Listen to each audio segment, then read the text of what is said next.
move on to here's one goes right off to a different direction here. When will SkyTrain run 24 hours? Right now, I don't see it running 24 hours. You go to London, you go to Paris, you go to other systems.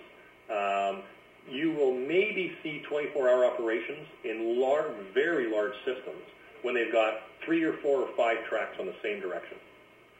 As I've always said on the medical side, I was always the fault of safety.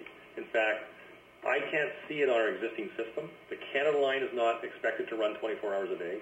Many systems around the world at rail do not. Again, you need a big volume thing because we need to make sure the system's safe. Because when they talk about 24-hour service, they're not saying 24-hour service on every line in the system. Some of the lines close. Other lines stay open. Well, it's interesting if you came behind the scenes and looked at what goes on. Literally, the second the last train, if you were on the last train leaving at 1:15 or whatever it is out of Waterfront, heading out to Surrey or the Millennium Line, for example, you'll see people standing on the stations waiting for that train to pass. As soon as they're out, bang, they're going in the guideway. They need every minute they can to take care of all the wear and tear, preventative maintenance, safety, rail grinding that meets the regulatory requirements. So I would love to say we could go 24 hours a day, and we technically could. And this is important. We technically could. So the question is, so when are we going to do the maintenance? So do I shut down in the middle of the day?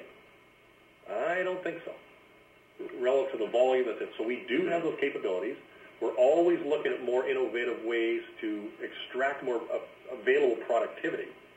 But when you have a train running every few minutes, you actually can't get into the guideway with any speed. If you had a train coming every hour, you could pop in and do something. But when you're like in peak service, running trains every 108 seconds, it's basically, to me, it's the equivalent of launching 3 to 4 737 jets every 108 seconds. Right. People. That's a lot. So technically, yes. Practically, what's the sacrifice and the choice? And I think when you look at the trade-offs, you go, that's why most systems, in fact, do shut down and don't go 24 hours, including a lot of the big ones in the world. All right.